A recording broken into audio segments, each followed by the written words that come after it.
Do you really need a CPA? Today on the Daily Show. Five, four, three, two, one, zero. Ignition. Liftoff.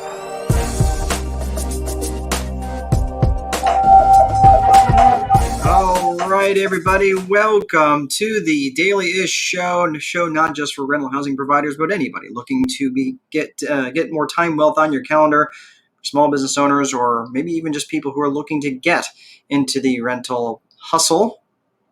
We don't hustle here. We don't want the rental hustle. We want a rental business, right?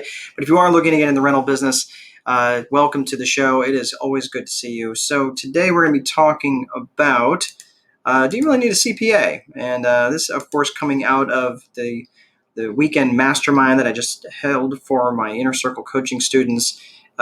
Fantastic weekend, man! It was really, really good. I was absolutely exhausted emotionally and mentally, but they are really, really on fire. Just an amazing group of folks, and really just very, very blessed to have them in my life and in the inner circle. So coming off that weekend, it was really, really great. But today we're going to be talking about, do you really need a CPA? And some of the things we talked about in the mastermind were people who were trying to do it all, and that's very common for entrepreneurs, especially people who are smart, right? Or too smart for their own good, that they tend to think, I don't need a CPA, I can do that myself. Well, maybe you can. Maybe that you're able to do that to yourself. But I want to share a real quick story with you.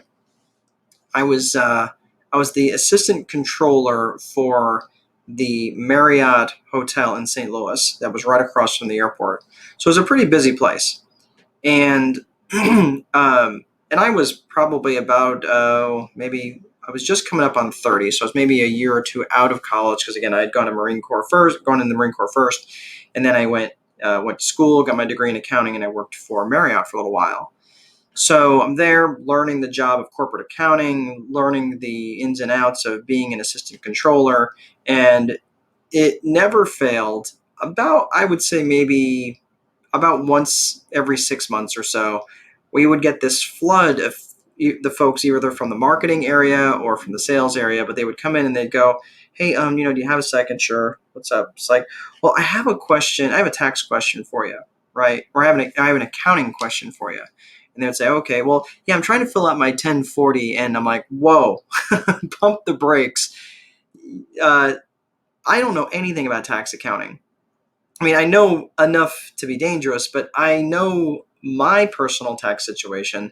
I have no clue how to answer that question for you, right? They were asking an accounting question, air quotes, but really they had a tax question. And I was like, let me ask you something. Do you go to just any old doctor for your female parts problem, right?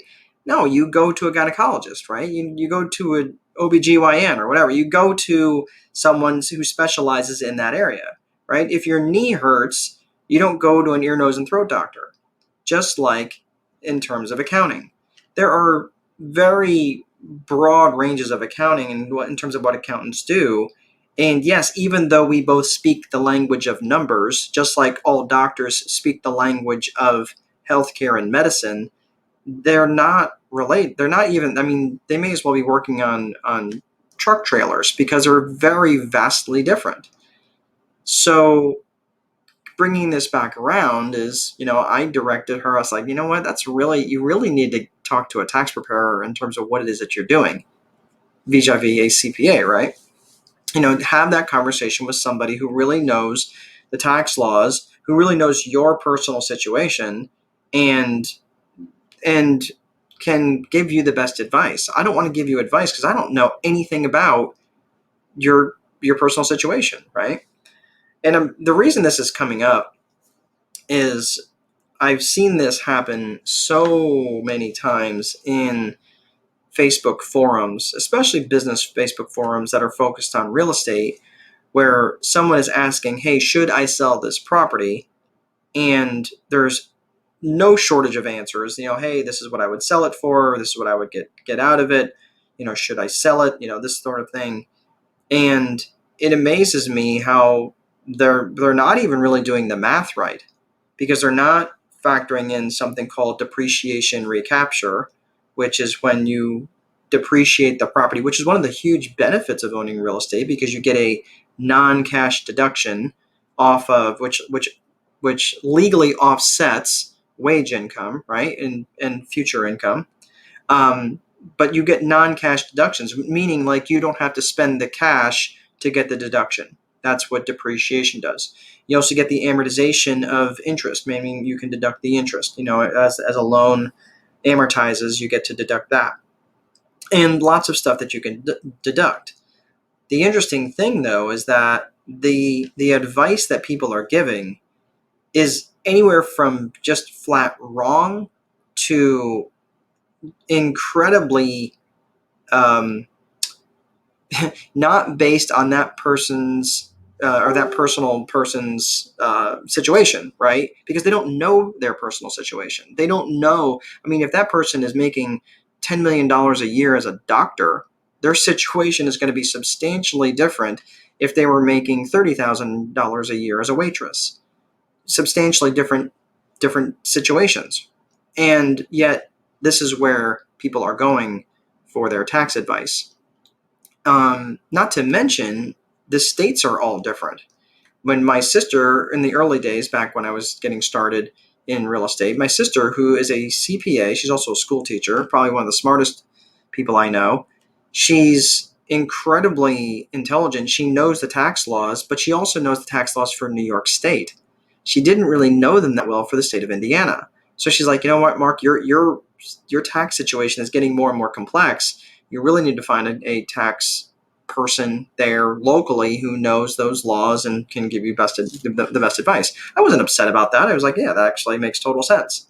So, and the thing is with the tax laws, they are changing all the time, and you can't possibly keep up with them. And even if you are a tax preparer, then I would even argue, why are you doing your own taxes? I mean, you'll be better off, hiring that out to someone else that you'd be paying less, ideally, that you could prepare other people's taxes during that time that you'd be paying someone else. So I don't know. I really think that everybody should have at least a tax preparer, not necessarily a CPA, but a tax preparer, somebody who knows specifically the laws, and you're going to the same person all the time, someone who knows, if you're in the real estate realm, that they can give you good real estate advice. If you're in the business realm, small business, that they know enough about your business that they can give you advice that is going to be relevant to you and your specific situation. Please stop going to Facebook and Google and all the.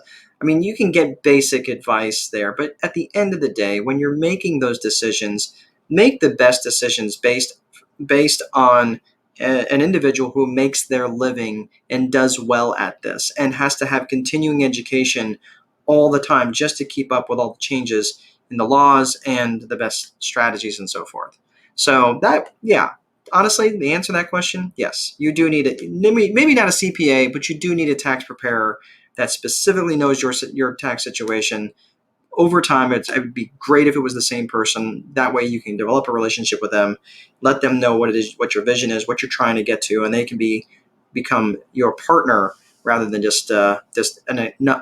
rather than looking at just another expense. So anyway, that's all I have for today. I'm going to go home because I am wiped out. I had kind of an easy day today. It wasn't too bad. I needed a little bit. I worked in the field a little bit, but I needed the downtime from the mastermind. So everybody, hope you had an awesome day. Hope you had an awesome weekend. And please be sure to place a value on your free time, because if you don't, someone else will. Most important, there is no amount of money that will make time irrelevant. Have a great day, guys. Take good care. We'll see you again next time.